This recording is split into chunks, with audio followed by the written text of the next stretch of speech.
Un saludo a todos, amigos, amigas, suscriptores, miembros del canal y todos aquellos que veáis este vídeo por primera vez. Me llamo Raúl y este canal es Nuevos Culés, vuestro canal de noticias del mundo Barça. Y vamos rapidito porque hoy sí hay noticias. Champions femenina, jugadores del Fútbol Club Barcelona. Llega el momento del reestreno del Spotify Camp Nou. En fin, muchas cosas y muy variadas, y sobre todo hoy hago especial atención a la historia retro, a cosas de la historia que creo que son curiosas de saber. Ya sin más dilación, vamos al contenido. Desaparezco y digo las palabras mágicas. Vídeo. Dentro. Veo que no tengo futuro. Te aseguro que sí tienes futuro. Tu futuro soy yo que te he criado.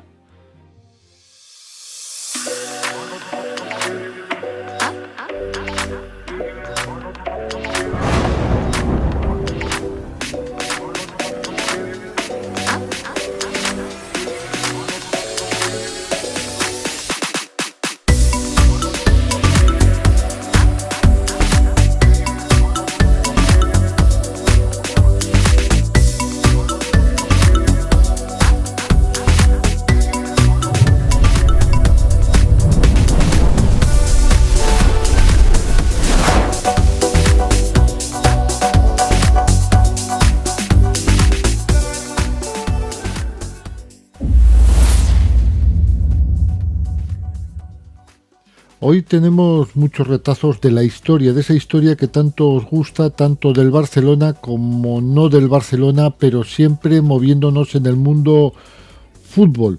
Y desde luego la primera nota, la primera noticia que nos viene en este momento es esa final vamos a decir, con el gol de Ronald Koeman, la Sampdoria, Pagliuca, que era el portero, y hoy ha hecho recuerdo en una entrevista en la Gaceta dello Sport. Pagliuca ha dicho que esa final perdida ante el Barcelona es una herida que nunca sanará. El portero de la Sampdoria en la Copa de Europa del año 1992 admitió que 33 años después aún se acuerda del gol de Koeman en Wembley y cree que ellos se merecían el título. Desveló cómo funcionaba internamente aquel equipo estelar con muchos de sus miembros aún activos en un grupo de WhatsApp. Algunos de ellos ya han muerto, como Vialli, pero bueno, son recuerdos de Gianluca Pagliuca, que era portero ex internacional de Italia y que defendió el marco de la Sampdoria en esta final que os estoy comentando de la Eurocopa, o de la Copa de Europa, mejor dicho, del año 92, y que se decidió por un gol en la prórroga de Ronald Koeman para el Barça en el viejo estadio de Wembley. Admitió que 33 años después que aquella herida nunca se cerrará. Como bien contamos en el vídeo de ayer, otro hecho ocurrió un día 20. Ayer fue 20, hoy estamos a 21, y es el gol o los goles de Ronaldinho en el Santiago Bernabéu y ese espectador de bigote del Real Madrid levantándose y aplaudiendo. Pues al señor del bigote aún le preguntan por Ronaldinho 20 años después. Y él ha afirmado que nos estaban dando un baño en la portería donde tengo yo el abono en el Bernabéu, y a los que nos gusta el fútbol no tuvimos más remedio que levantarnos y aplaudir. Este señor se llama Juan Sánchez y se lo dijo a Radio Marca. El segundo de Rijkaard en aquel Barça de hace 20 años que ganó 0-3 al Real Madrid en el Bernabéu ha explicado recientemente en RACU cómo convencía a Ronaldinho para mantener la forma física. Un Ronaldinho que ya sabemos que le costaba mucho entrenar. Hay que recordar que Ronaldinho Gaucho firmó una de las mejores exhibiciones futbolísticas en su carrera, el 0-3 que el Barcelona cosechó hace ahora 20 años ante el Real Madrid en el Bernabéu, donde incluso logró arrancar aplausos entre unos sectores de la afición rival. Aquel 19 de noviembre del año 2005 el brasileño metió 2 goles que el equipo azulgrana firmó ante el Real Madrid de los Galácticos, coincidiendo también con la eclosión rematadora de Samuel Eto'o y el primero de los muchos recitales de Leo Messi en el estadio merengue. Henk ten Kate, segundo del entrenador azulgrana Fran Rijkaard, aquella noche madrileña reveló en Raku cómo hizo el papel de poli malo para mantener en forma a Ronaldinho, quien en el año 2018 asumió que todo el mundo sabe que siempre me gustó la noche, pero nunca dejé de ser profesional, por el hecho de que me gustara la música y salir. 2 décadas después de aquel memorable 03, Ten Kate revela cuáles eran los pactos para mantener enfocado al brasileño. Afirma que habló mucho con él para que estuviera a tope físicamente y que le decía, ok, pues ven por la tarde, y entonces iba yo solo con él, que se venía a entrenar conmigo, desveló el ex técnico. Disfrutó mucho de la vida fuera del deporte, pero los 3 años con él fueron de los mejores que he vivido en la profesión. Ten Kate no sorprende a nadie al dejar caer que a Ronaldinho le gustaba más el fútbol que entrenar, concretamente le gustaba más la noche. De aquel 03, Ten Kate, que hoy tiene actualmente 70 años, rememoró lo grande que era contar con Ronaldinho en el campo del eterno rival. Él era especial porque normalmente cuando ganas al Real Madrid te gritan, y a Ronaldinho en aquel momento le aplaudieron, porque a sus aficionados se les veía algo en los ojos. Nunca he visto jugar con tanta magia como él, apuntó. Tenía ese talento en que el balón en sus piernas era todo uno, describió. Para él, que ha pasado por 22 staff técnicos con diferente rango tras una trayectoria como centrocampista en clubes holandeses, que fue de 1975 a 1986, me refiero a Ten Kate, fueron aquellos los mejores años de mi carrera en todo lo que he vivido del fútbol. Del sucesor del dorsal 10 en aquel Barça, Leo Messi, al actual poseedor de la camiseta más simbólica, que es Lamine Yamal, Ten Kate recomendó no comparar jugadores nunca. Lamine ahora es muy bueno como lo ha sido Messi, por las muchas temporadas que estuvo siendo el mejor, concluyó. Desde la fundación del Barça en el año 1899, los azulgranas han ejercido de local en muchos campos, aunque no todos han sido de su propiedad, empezando por el que albergó el considerado primer partido de la historia de la entidad, que se jugó en el Velódromo en la Bonanova el viernes 8 de diciembre de 1899, un enfrentamiento contra miembros de la colonia inglesa residentes en Cataluña, en un pulso de 10 contra 10 que empezó a las 3 de la tarde y que acabó 0-1. Juan Urruela, Walter Will, José Lomba, Luis de Ossó, José Llobet, Adolfo López, Hans Gamper, Bartomeu Terrades, Otto Kutze y Eduardo Schilling formaron la pionera alineación del Fútbol Club Barcelona.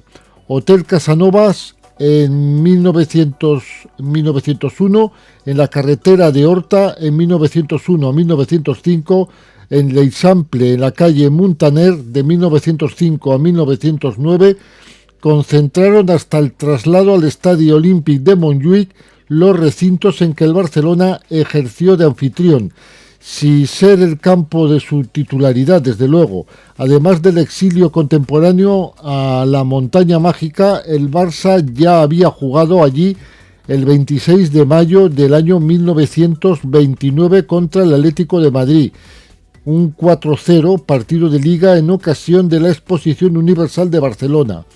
2 trofeos Gamper en el año 900 y en el año 1997, y el 25 de agosto del 96 encarriló el título de la Supercopa de España al ganar el partido de ida 5-2 al Atlético de Madrid, con la presentación culé de Ronaldo Nazario, autor de un doblete que se unió a los tantos de Giovanni Silva, Juan Antonio Pizzi e Iván de la Peña. Entre los estadios en propiedad, desde luego, ha habido estrenos de varios colores.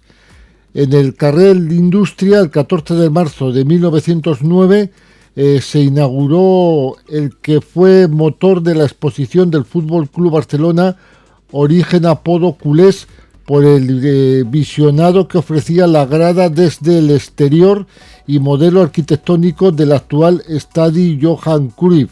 Ese día el recinto de la calle de la Industria, hoy calle de París, fue el primer campo con gradas en la ciudad. Abrió puertas con un aforo de 1.500 espectadores, ampliados a 6.000 en el año 1916.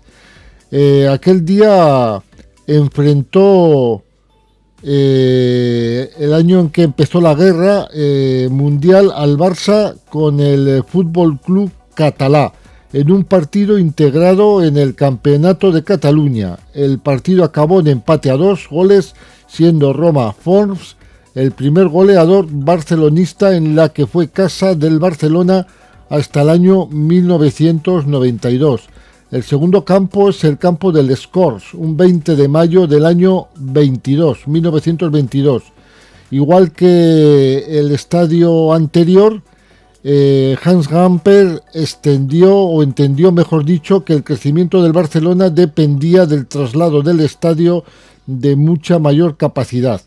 El 20 de mayo del año 22, el Barcelona estrena su nuevo hogar del Scores con un partido exhibición contra el St Mirren escocés, con triunfo azulgrana por 2-1. 6 días antes, el Barcelona había conquistado el Campeonato de España ante el Real Unión de Irún por 5-1, con un fabuloso equipo en el que formaban los Zamora, Torralba, Sancho, Samitier, Piera, Martínez, Alcántara y Sagi Barba. Campeones también de Cataluña sin perder ningún partido de competición oficial. Un autogol de Birrell y el tanto de Paulino Alcántara dieron la victoria al Barça en Les Corts ante 22.000 espectadores, con Zamora, Planas, Surroca, Torralba, Sancho, Samitier, Piera, Martínez, Gracia, Alcántara y Sagi Barba integraron aquella formación. En el año 46, Les Corts ya era capaz de acoger 48.000 espectadores, cuando en el club se censaban ya 24.150 socios. Vamos al Camp Nou, un 24 de septiembre de 1957 a un 6 de octubre del año 57 también. La misma lógica había motivado el estreno del Carrer de la Industria y del Estadi dels Corts. Empujó a levantar el Camp Nou en los años 50. El Barça tenía un extraordinario equipo que estaba liderado por Ladislau Kubala, y puede decirse que el Camp Nou, presentado bajo el mandato de Francesc Miró Sans, tuvo aquel 1957 dos puestas de largo. Un 24 de septiembre del año 57, día de la Merced, con partido amistoso contra el Legia de Varsovia, que acabó con la victoria azulgrana por 4-2 gracias a la puntería de Eulogio Martínez, Justo Tejada, Francisco San Pedro y Evaristo de Macedo, y otros choques oficiosos contra el Burley Flamengo y Barça Borussia Dortmund. El domingo 6 de octubre del año 57 se jugó a partir de las 4:15 de la tarde el partido de la cuarta jornada de Liga de la temporada 57-58 entre el Barcelona y el Real Jaén, que terminó con 6-1 para los de Domènec Balmanya. Los 90.000 espectadores que acudieron al nuevo estadio celebraron el primer gol oficial, obra del uruguayo Ramón Alberto Villaverde, secundado por los dobletes de Justo Tejada y de Eulogio Martínez, y otro tanto de Ladislau Kubala. A este partido le siguieron 6 victorias más consecutivas, 5 en Liga y 1 en Copa de Ferias. La primera derrota culé en su casa se produce el 2 de febrero del año 58 ante el Real Madrid, curiosamente por 0-2, con motivo de la celebración del Mundial del 82 En España, el Camp Nou experimenta una ampliación que aumenta en 22.150 plazas el aforo, quedando en unas 115.000 localidades. Cuidado, que esto se dice fácil, pero hubo un momento que en esta época mi ciudad, Logroño, cabía entera en el Nou Camp. El primer partido oficial del Camp Nou remodelado fue la inauguración del Mundial el 13 de junio del año 82 en una Argentina-Bélgica que terminó con 0-1, con inminente azulgrana en las filas albicelestes, un tal Diego Armando Maradona, quien ya había jugado en su futuro estadio, que estaba ultimando su ampliación el 1 de septiembre del año 81. En el homenaje a Charlie Rexach, Barça 1, Argentina 0. El 24 de agosto del año 82, el remodelado Camp Nou albergó el trofeo Gamper en formato cuadrangular, con la semifinal entre el Barcelona y el Inter de Porto Alegre 0-0, y en la tanda de penaltis ganaron los brasileños. Vamos al cuarto campo, el Mini Estadi, un 23 de septiembre del año 82 al 30 de octubre del año 82. El crecimiento del FC Barcelona fue de tal calibre que desde la directiva presidida en el año 1978 por José Luis Núñez se entendió que la cantera necesitaba un cuidado de altura, creándose la Masía y levantando el Mini Estadi capaz para 15.276 espectadores en las cercanías del Camp Nou. El partido inaugural fue oficioso, pero sin duda más recordado. Un 23 de septiembre del 82 se enfrentaron el equipo amarillo al equipo azulgrana.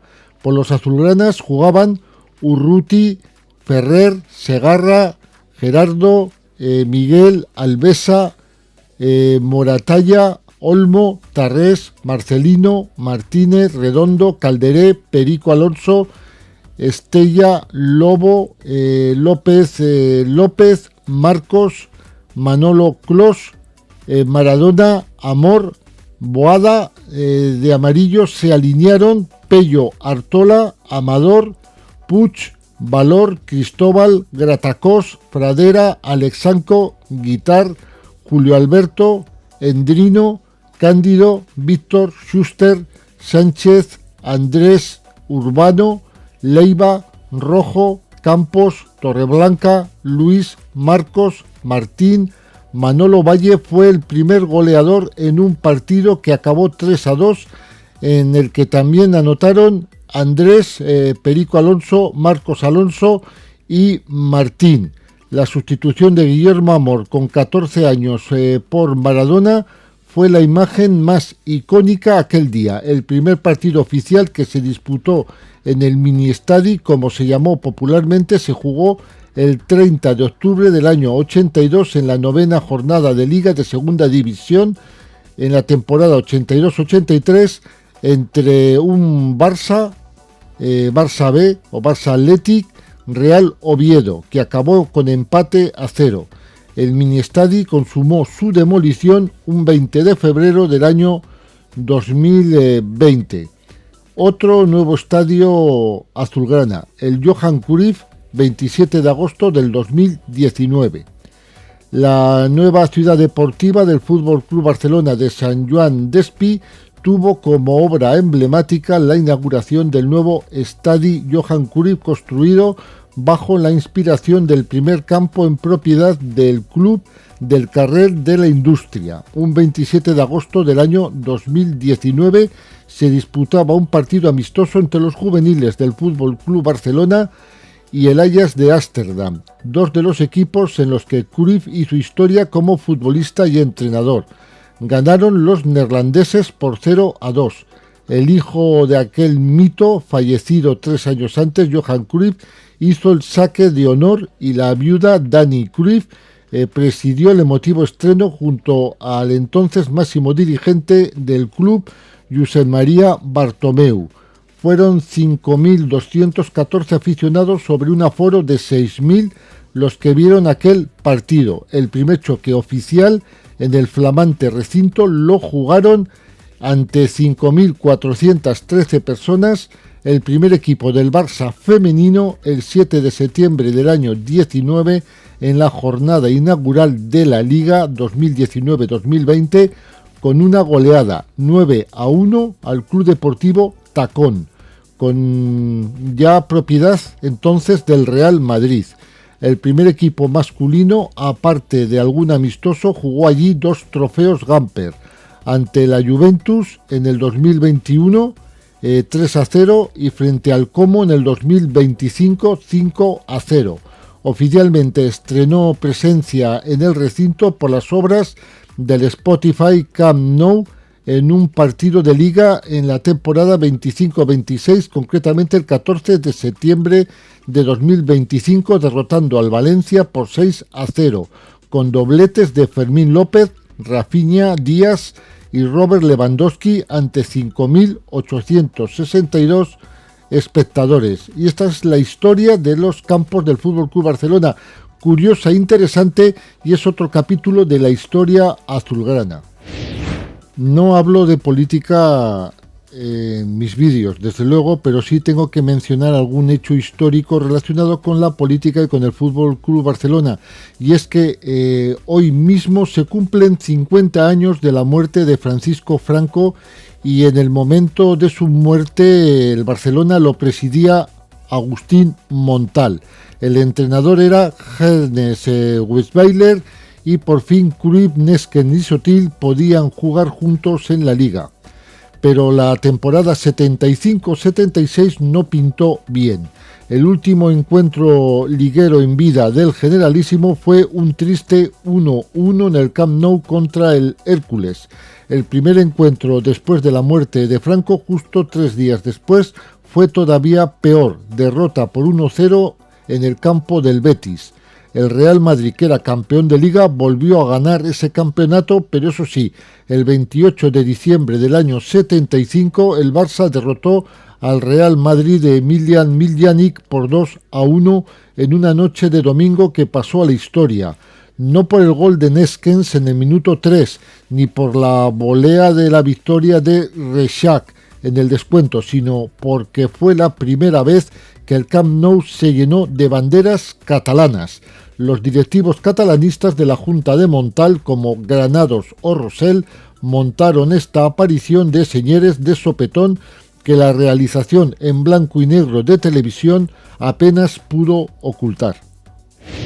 Otro dato para la historia es el único gol del Kun Agüero con el Barça, y que fue curiosamente el último de su carrera futbolística. Se lo metió al Real Madrid un 24 de octubre del año 2021 en el Camp Nou, convirtiéndose en el jugador de más edad en marcar en su primer clásico.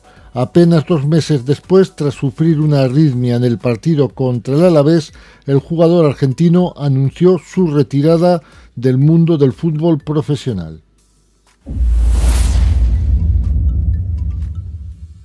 Se ha realizado una gran fiesta por el 70 aniversario de la peña barcelonista Foment Martinenc. Se entregaron los premios del 9º certamen literario de relatos del Barça.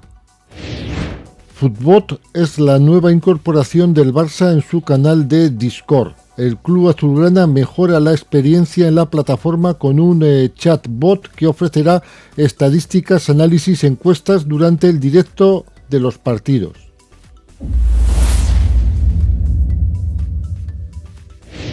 El FC Barcelona calienta la reapertura del Spotify Camp Nou con actuaciones y un verdadero secreto. El estadio abrirá las puertas 2 horas antes del encuentro y habrá 3 actuaciones. El club prepara un saque de honor especial sin revelar quién lo va a hacer. El FC Barcelona anunciará en breve el plan de movilidad sostenible para el Barça Athletic Club, que no va a diferir de muchos otros partidos de empaque. El club barcelonista anuncia una serie de medidas y restricciones consensuadas con el ayuntamiento y con los vecinos que regularán el tráfico y regularán la convivencia. El Fútbol Club Barcelona va a volver este sábado a las 4:15 de la tarde, partido retransmitido por DAZN, a jugar un partido oficial en su estadio, que es actualmente el Spotify Camp Nou, y lo va a hacer en duelo en el torneo de la Liga EA Sports, y toca el Athletic Club de Bilbao. Todo esto ya lo sabemos, pero también hay que saber que en esta misma semana se ha conocido que la UEFA va a permitir a los azulgranas recibir en su casa al Eintracht de Frankfurt. Desde luego, desde Madrid se ha criticado muy fuerte y se ha puesto el foco en trato recibido por el Barcelona de parte de las instituciones, cuando años atrás se ha jugado en otros estadios en obras, como por ejemplo el Santiago Bernabéu incluido, y desde luego el análisis de la crítica no ha sido semejante al actual con el Fútbol Club Barcelona. Y es que ponen la lupa y critican la vuelta del Barcelona al Spotify Camp Nou meramente por envidia.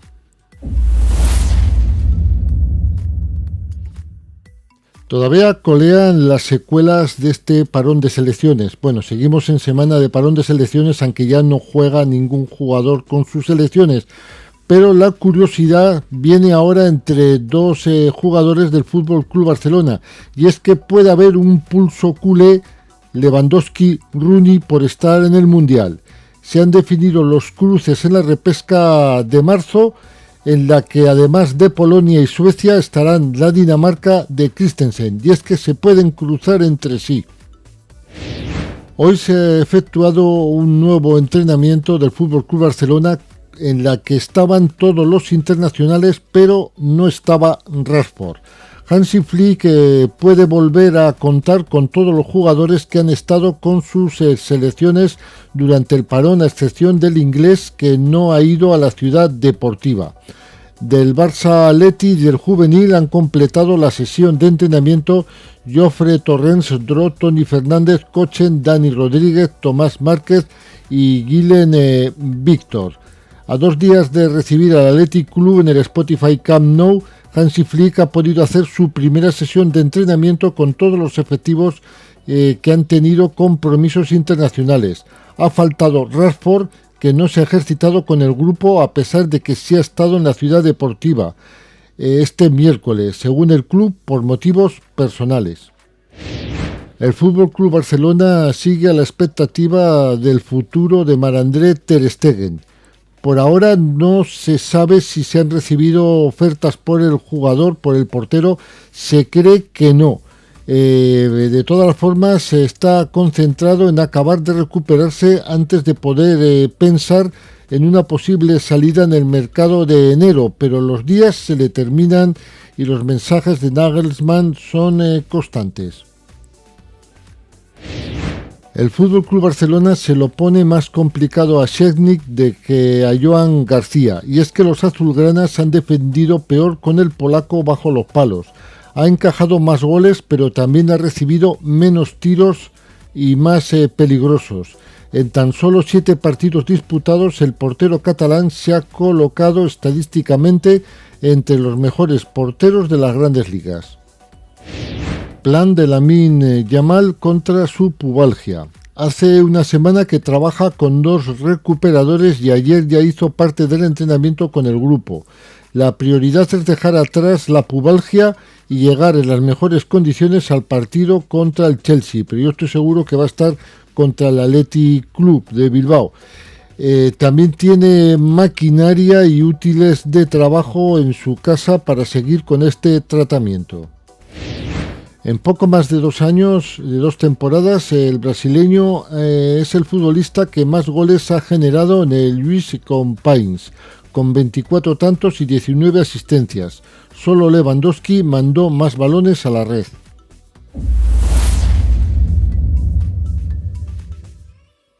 El Barcelona femenino disputaba hoy su partido de la Champions femenina en Londres contra el Chelsea. Lo mejor del partido ha sido el resultado, empate a 1 en un mal partido o regular partido de las azulgranas, donde prácticamente sus mejores jugadoras han sido desactivadas.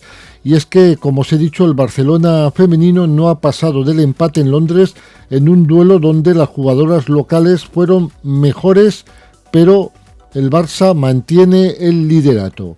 Sonia Bonpastor, entrenadora del Chelsea, la verdad es que le ha ganado mayoritariamente la partida en los banquillos a Pere Romeu, y las jugadoras más significativas azulgranas han brillado por su ausencia. Solamente yo salvaría, jugadoras que han salvado la papeleta serían Catacol bajo los palos, Laia Alexandri en el pivote y sosteniendo al equipo, y desde luego, como no, Ewa Payor en ataque, que ha marcado goles, y bueno, se lo han anulado uno de ellos, pero desde luego ha sido la jugadora que ha marcado el gol del empate, y que gracias a este punto seguimos manteniendo el liderato de esta liguilla de fase de la Champions femenina. El empate del FC Barcelona en Londres ha dejado a la expedición azulgrana con un sabor agridulce, contentos por el punto, pero no por el mal juego.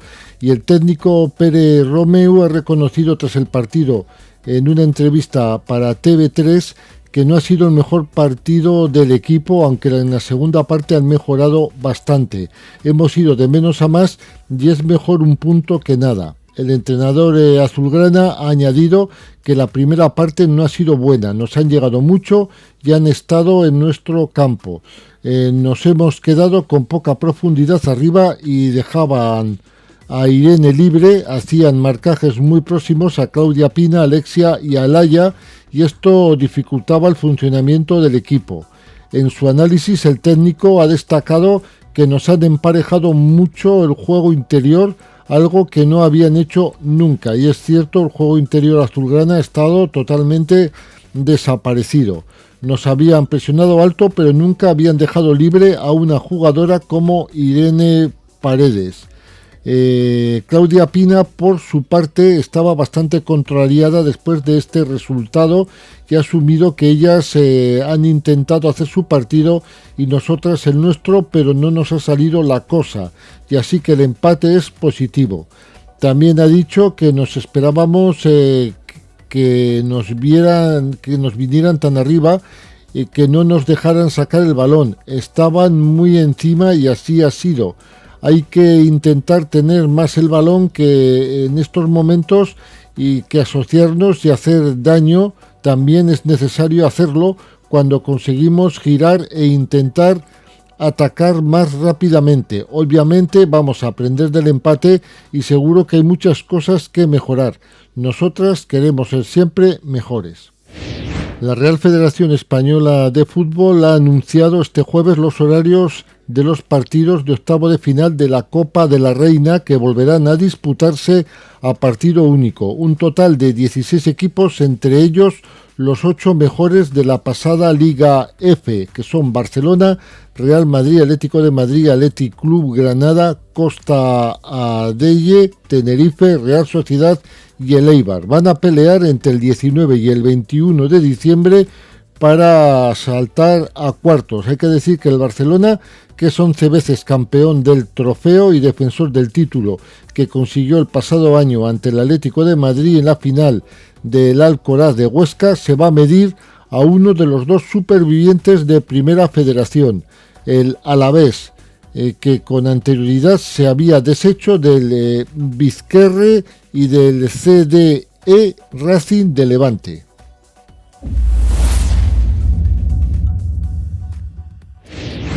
Según Marc Brice, seleccionador de Camerún, el jugador Eta Ayon tiene potencial para jugar en el Fútbol Club Barcelona.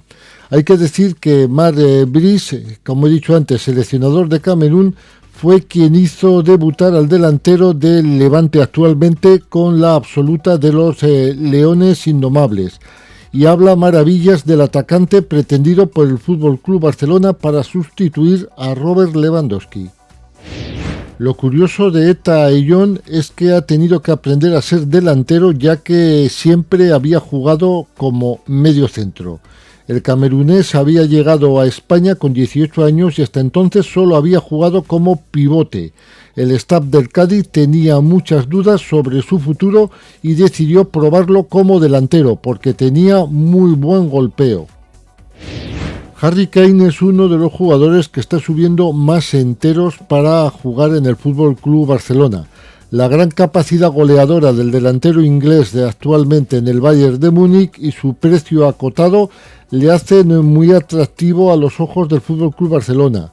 El club azulgrana está buscando un killer de área para sustituir a Lewandowski y el jugador gusta mucho. También gusta Julián Álvarez, pero su precio es totalmente desproporcionado.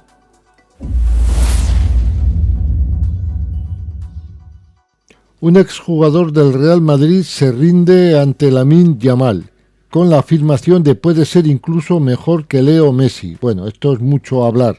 Wesley Sneijder asegura que el joven crack azulgrana tiene condiciones incluso para superar al argentino y descarta que salga del club antes del 2035. Courtois elogia a Lamine Yamal y da un palo al Barcelona, con la afirmación de cuando nos han ganado tampoco nos han respetado. El veterano portero ha repasado la actualidad del Real Madrid en el partidazo de la COPE y ha hablado muchas cosas del pasado clásico. Los milagros en el mundo del fútbol también existe y esta vez el milagro ha sido mundialista y se ha producido en Curazao. La isla caribeña ha estallado en fiesta tras su histórica clasificación para el Mundial de Fútbol 2026, una hazaña que tiene la huella de un exjugador del Fútbol Club Barcelona, que ha sido uno de los arquitectos del cambio, y estamos hablando de Kluivert. Y con esta última noticia terminamos el vídeo, no sin antes recordaros que el FC Barcelona juega a las 4:15 este próximo sábado contra el Athletic Club, pero en el Spotify Camp Nou, que esta es la noticia. También, bueno, no es noticia, pero tengo que recordaros que por favor que me dejéis vuestros comentarios más abajo en la caja de comentarios, que me dejéis vuestro like y que os suscribáis al canal si no estáis suscritos, y sobre todo daros las gracias por el seguimiento que he tenido en estos dos últimos vídeos publicados el mismo día, pero por un error mío. Ha sido un error mío, ya que el vídeo anterior al de ayer pensaba que le había dado a publicarlo en abierto y lo tenía en modo privado, y me di cuenta ayer noche cuando subí el de ayer precisamente a YouTube, que lo tenía en privado, y por eso publiqué los dos al mismo tiempo. Ya os dejé una aclaración en las notas de la comunidad, pero lo vuelvo a recordar porque os tengo que dar las gracias. Y nada más, chicos, chicas, nos vemos en un próximo vídeo. Estamos próximos a empezar el fin de semana y por lo tanto os voy a decir lo mismo de siempre, que os cuidéis, que sois muy importante. Chicos, chicas, nos vemos.